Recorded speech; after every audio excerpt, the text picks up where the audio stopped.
Hello বন্ধুরা, তোমার সকলকে ডাব্লিউবি প্রাইভেট টিউশন ইউটিউব চ্যানেলে স্বাগতম। আজকের এই ভিডিওতে আমরা মডেল অ্যাক্টিভিটাস কম্পাইলেশন ক্লাস 9 বাংলার যে অক্টোবর মাসের জন্য প্রশ্নপত্রটি দিয়েছে 50 নম্বরের, সেই প্রশ্নপত্রের সম্পূর্ণ সমাধান নিয়ে এই ভিডিওতে আলোচনা করব। তো ভিডিও শুরু হওয়ার আগে তোমরা যে চ্যানেল নতুন হও তো চ্যানেলটি সাবস্ক্রাইব করে পাশে থাকা বেল আইকনটি প্রেস করে নোটিফিকেশন অন করে দাও। ভিডিওটি পছন্দ হলে লাইক করে দিও। কোনো প্রশ্ন জিজ্ঞাসা থাকলে কমেন্ট বক্সে কমেন্ট করতে পারো। আর ভিডিওটি বন্ধুর সাথে বেশি বেশি শেয়ার করতে ভুলবে না। চলো আজকে ভিডিও শুরু করা যাক। দেখো এখানে কি বলছে, বাংলা প্রথম ভাষা নবম শ্রেণী আর মার্কস হচ্ছে 50।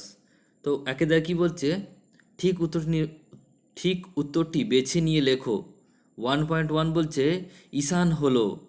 তো এখানে চারটি অপশান রয়েছে: ক উত্তর পূর্ব কোণ, খ উত্তর পশ্চিম কোণ, গ দক্ষিণ পূর্ব কোণ, না ঘ পশ্চিম কোণ। সঠিক উত্তর হবে অপশান ক। নেক্সট বলছে 1.2, আজ আমার সংসার চলবে কীভাবে, প্রশ্নটি করেছে। ক সূচক, খ জানুক, ঘ ধীবর, নাকি ঘ রাজশালক। সঠিক উত্তর হবে অপশান, এটা গ হবে কিন্তু এখানে ধীরব উত্তর হবে। নেক্সট দেখো 3 1.3 বলছি বন্ধুগণ হাসবেন না এ কথা বলেছে। ক ইলিয়াস, খ বলছে সেমাগি, গ মোহাম্মদ শাহ, নাকি ঘ মোহাম্মদ শাহ জৈনিক আত্মীয়। সঠিক উত্তর হবে অপশান ক ইলিয়াস।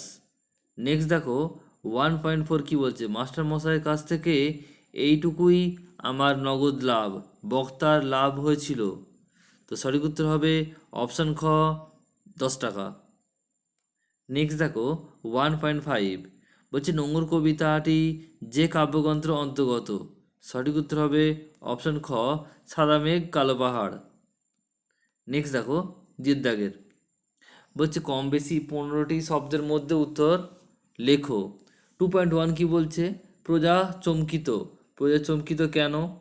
উত্তর, ভয়াবহ ঝড় বৃষ্টিতে সমগ্র কলিঙ্গ দেশ ধুলায় ঢেকে যায় এবং প্রবল দুর্যোগে শস্য ক্ষেতের ফসল নষ্ট হয়ে যাওয়ায় প্রজারা চমকিত হয়। নেক্সট বলছে ধীবর বৃত্তান্ত নাট্যাংশে ধীবরের বাড়ি কোথায়? ধীবরের বাড়ি ছিল বলছে শুক্রবতারে। নেক্সট দেখো 2.3 বলছে ইলিয়াস তো ভাগ্যবান পুরুষ, কারা এ কথা বলতো? উত্তর বলছে লিও তলস্তস্কের ইলিয়াস গল্পে ইলিয়াসের আশেপাশে থাকা লোকজন অর্থাৎ তার প্রতিবেশী তাকে কথা বলতো। 2.4 কি বলছে, মনে এলো মাস্টার মশাইয়ের কথা, কখন এমনটি ঘটেছিল? উত্তর, নারায়ণ গঙ্গোপাধ্যায়ের লেখা দাম কবিতায় দাম কবিতা দাম গল্পে একটি অনামী পত্রিকার পক্ষ থেকে বলছে বনশ্রুতি লেখার প্রস্তাব এলে বিষয়ের খোঁজ করতে গিয়ে কতক সুকুমারের মাস্টার মশাইয়ের কথা মনে পড়ে।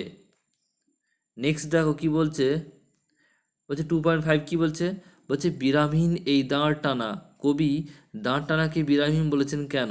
উত্তর, কবি অজিত দত্তের লেখা নোংর কবিতায় কবি দাঁড় টানাকে বিরামহীন বলেছেন কারণ কবি এগিয়ে যাওয়ার চেষ্টাটা কখনই ফুরিয়া যায় না। নেক্সট 2.6 হিন্দি উপস্থিত সেই চেষ্টাটা করেছেন, কোন চেষ্টার কথা পাবন্দির কথা বলেছেন?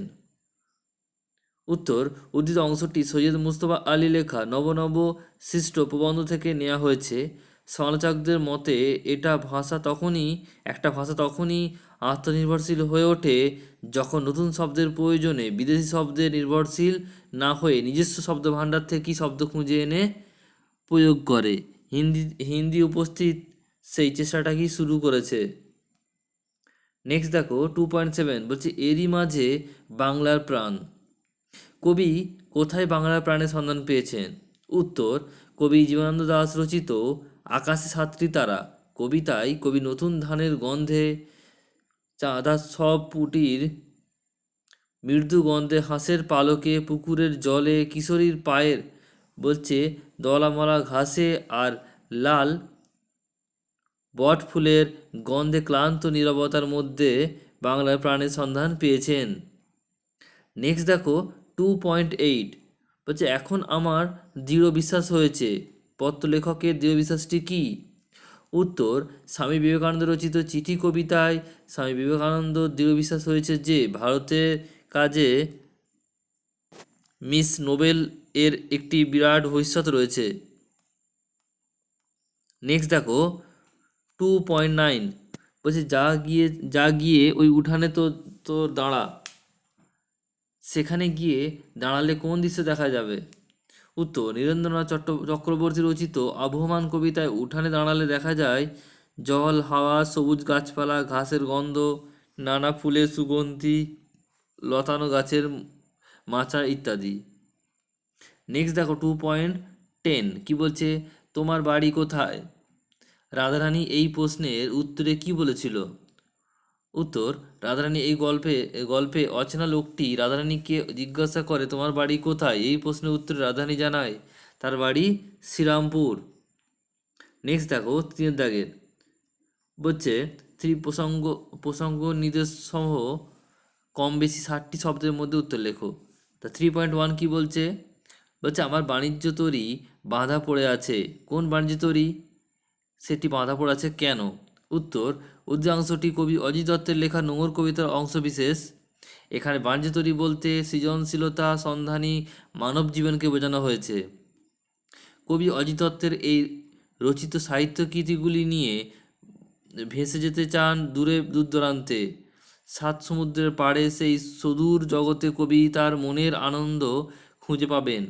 এই আশায় কবি প্রতিদিন বুক বাঁধেন যেন তিনি নৌকার দাঁড় টেনে গন্তব্যে চলেছেন। কিন্তু পর মুহূর্তে তার মনে পড়ে যায় বাস্তব জীবন ও সংসারের দায়িত্ব কর্তব্য ত্যাগ করে তিনি কোনো দিনই গন্তব্যে যেতে পারবেন না। মানুষ তার কর্তব্যকে দূরে সরাতে পারবে না, বাস্তব জীবনের দাবিকে অস্বীকার করতে পারবে না। নেক্সট 3.2 বলছে সংস্কৃত ভাষা আত্মনির্ভরশীল। প্রাবন্ধিক কেন এমন মন্তব্য করেছেন?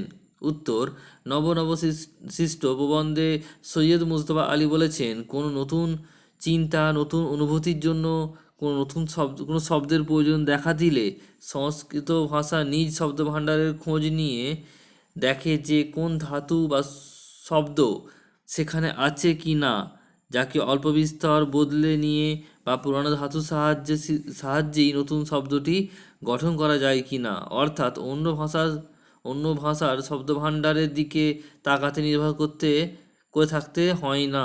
এই কারণেই লেখক এমন মন্তব্য করেছেন। নেক্সট দেখো কী বলছে 3.3 আমি এই ঘাসে বসে থাকি। কোন সময় কবি ঘাসে বসে থাকেন? এখন প্রকৃতির কেমন রূপ তার চোখে ধরা পড়ে। উত্তর, জীবনানন্দ দাশের লেখা আকাশে 7টি তারা কবিতায় যখন আকাশে 7টি তারা ফুটে ওঠে তখন কবি ঘাসের উপর বসে থাকেন। বলছে দিবসের অবসানে যখন সন্ধ্যা শান্ত অনুগত হয়ে বাংলার বুকে নেমে আসে তখন কবি টের পান এক কেশবর্তী কন্যার আগমন বার্তা। সেই নারী যেন চুল দিয়ে জাম কাঁঠাল হিজলের বনে বসে চুম্বনিত। তিনি টের পেয়ে যান নরম ধানের গন্ধ বা কমলিত ঘ্রাণে পুকুরের জলে বা হাঁসে পালকে পল্লী বাংলার আসল রূপ। নেক্সট দেখো বলছে 3.4 বলছে নোটে গাছটি বুড়িয়ে ওঠে কিন্তু মোড়ায় না। উদ্যাংশে নোটে গাছের প্রসঙ্গে উপস্থাপন করে আবহমান কবিতায় রূপকথা আবেশ কীভাবে রচিত হয়েছে বিশ্লেষণ করো। উত্তর, আলোচ্য অংশটি নীরেন্দ্রনাথ চক্রবর্তীর লেখা আবহমান কবিতার অংশ। কবিতায় কবি আধুনিক সভ্যতার এক গভীর সত্যকে তুলে ধরেছেন। আধুনিক নগর জীবনে জটিলতায় ক্লান্ত মানুষ বেঁচে থাকার সুখ খুঁজে পায় না। ভোগবাদী জীবনের মোহে আচ্ছন্ন তারা কেবল ছুটে বেড়ায়। অন্যদিকে বাংলাদেশের গ্রামাঞ্চলে ধীর স্থির ও গ্রাম্য জীবনের ভোজের উপকরণ না থাকলেও রয়েছে শান্তির উপকরণ। গ্রামে সবল ও সাদাসিধে জীবনের এইরূপ চিরকালীন এই সভ্যতা পুরাতন রূপকথার গল্পের নোটে গাছটি মুড়িয়ে গেলেও পল্লী বাংলার জীবন কখনোই মুড়ায় না, পল্লী বাংলার জীবন তৃষ্ণা কখনো ফুরায় না। 3.5 বলছে আর আহারের সংস্থান রহিল না, রাধারানী ও তার মায়ের দুর্গতির চিত্র রাধারানী পাঠ্যাংশে কীভাবে রচিত হয়েছে তা উদ্যাংশের আলোকে আলোচনা করো। উত্তর বলছে জৈনিক মালবাজ জ্ঞাতির কারণে স্বামী বাড়ি বলছে ভদ্রাসন থেকে বিতাড়িত সম্পূর্ণ সহায়তা সম্বলহীন রাধারানীর মা ও রাধারানীর কথায় উদ্ধৃত কথা বলা হয়েছে। রথযাত্রার আগে রাধারানীর মা খুব অসুস্থ হয়ে পড়ল, একেবারেই শয্যাশায়ী, এই অবস্থায় কাজ করা সম্ভব নয়। অন্যদিকে রাধারানী ছোট, তার পক্ষে উপার্জন অসম্ভব, ঘরেও সঞ্চিত আহার নেই, তাই তাদের আর আহার চলে না। নেক্সট দেখো কি বলছে চারেরটা, নিচের প্রশ্নগুলি নিজ ভাষায় উত্তর লেখো কম বেশি 150টি শব্দে। 4.1 কি বলছে নিরবধি 7 দিন বৃষ্টি নিরন্তর। এই প্রাকৃতিক বিপর্যয় কলিঙ্গবাসীর জীবনে কিভাবে বিপন্ন করে তুলেছিল তা আলোচনা করো। উত্তর উদ্ধৃত অংশটি মধ্যযুগের অন্যতম বিখ্যাত কবি মুকুন্দরাম চক্রবর্তী লেখা কলিঙ্গ দেশের ঝড় বৃষ্টি নামক কবিতার অংশ। দেবীচণ্ডীর মায়াবলে একটানা 7 দিন সীমাহীন বর্ষণে ও ঝড়ের তাণ্ডবে কলিঙ্গের জনজীবন বিপর্যস্ত হয়ে পড়ে। মুষলধারে বৃষ্টি আর মেঘের গর্জনে ভীত হয়ে প্রজারা ঘর ছেড়ে পালাতে শুরু করে। ক্ষেতের ফসল উল্টাইয়া পড়ে ও তাতে পচন ধরে, এমনকি শস্য ও পচে নষ্ট হয়ে যেতে থাকে। কলিঙ্গ প্লাবিত হয়। কলিঙ্গের আকাশ অন্ধকারাচ্ছন্ন, আকাশে ঘন ঘন বাজ পড়ে। আকাশ এতটাই মেঘাচ্ছন্ন থাকে যে দিন রাতের পার্থক্য বোঝা যায় না। বাজের শব্দে কেউ কারো কথা শুনতে পায় না। বলছে বৃষ্টির সঙ্গে সঙ্গে আকাশ থেকে তালের মতো বড় বড় শিলাখণ্ড ঘরের চাল ভেদ করে মেঝেতে পড়তে থাকে। একটানা ঝড় ও নদীর বানভাসী পর্বত সমান প্রমাণ ঢেউয়ে ঘরবাড়িগুলি যেন দুমড়ে মুচড়ে যায়। এক কথায় 7 দিন অবিরাম বৃষ্টিতে কলিঙ্গবাসী জীবন বিপন্ন হয়ে ওঠে। নেক্সট দেখো কী বলছে, চিঠি অনুসরণে স্বামী বিবেকানন্দের বিদেশি ভক্ত ও অনুগামীদের পরিচয় দাও। 1 নম্বর মিস নোবেল। 1895 খ্রিস্টাব্দে নভেম্বর মাসে লন্ডনে এক পারিবারিক আসরে মিস নোবেল স্বামী বিবেকানন্দের বেদান্ত দর্শনের ব্যাখ্যা শোনেন এবং বিবেকানন্দের ধর্মব্যাখ্যা ও ব্যক্তিত্বে তিনি মুগ্ধ হন এবং অভিভূত হন। তারপর বিবেকানন্দই নিজের গুরু বলে বরণ করে নেন মিস নোবেল। 2 নম্বর হচ্ছে মিস মুলার। বিদেশে স্বামীজি মিস মুলারের অতিথি ছিলেন। মিস মুলার বেলুড় মঠ স্থাপনের কাজে অর্থ সাহায্য করেছিলেন। স্বামীজির মতে মিস মুলার চমৎকারময় হলেও তার নিজের নেত্রী হিসেবে ভারতে তার সাথে বনিয়ে চলা অসম্ভব। নেক্সট 3 নম্বর দেখো কী বলছে, মিসেস সেভিয়ার। বলছে মিসেস সেভিয়ার ছিলেন স্বামীজির বিখ্যাত শিষ্যা। তিনি ও তার স্বামী স্বামীজির ইচ্ছায় মায়াবতী অদ্বৈত আশ্রম প্রতিষ্ঠা করেছেন। এনাদের একসঙ্গে সোভিয়েত দম্পতি বলা হতো।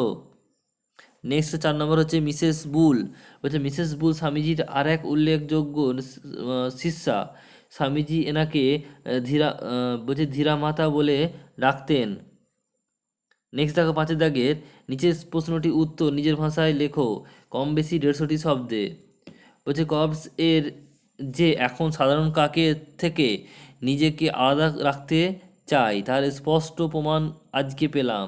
প্রফেসর শঙ্কু কীভাবে সেই প্রমাণ পেয়েছেন? উত্তর প্রফেসর শঙ্কু তার দিনলিপিতে কভার্স বেশ কিছু তথ্য দরকারি পোস্ট করছেন। 22শে অক্টোবরের দিন লিপিতে প্রফেসর শঙ্কু লিখেছেন হচ্ছে কভার্স এখন সাধারণ কাগজের থেকে নিজেকে আলাদা রাখতে চায়। বজ্রবিদ্যুৎ সহ বৃষ্টিপাতের একটি কাক মারা গেলে সেখানে বহু কাকের সমাগম হলেও কভার্স তার সঙ্গে সামিল হননি।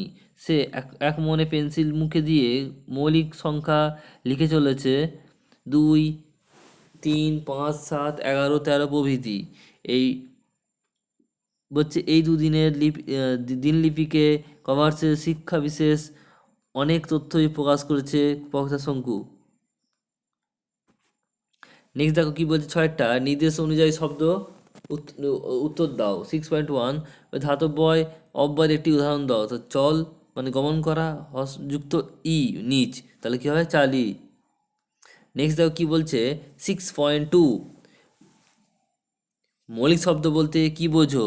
উত্তর, যেসব শব্দকে ভাঙা বা বিশ্লেষণ করা যায় না এবং যার সঙ্গে কোনো প্রত্যয়, বিভক্তি বা উপসর্গ যুক্ত থাকে না তাদের মৌলিক শব্দ বলে, যেমন মা, বাবা, আকাশ, বই ইত্যাদি। নেক্সট দেখো 6.3 হচ্ছে নবগঠিত শব্দকে কয়েকটি শ্রেণীতে ভাগ করা যায় ও কি কি? উত্তর, নবগঠিত শব্দকে 2 ভাগ করা যায়, যথা অমিশ্র শব্দ ও মিশ্র শব্দ। বলছে 6.2 তামিল শব্দভাণ্ডার থেকে বাংলায় এসেছে এমন 2টি শব্দ লেখো।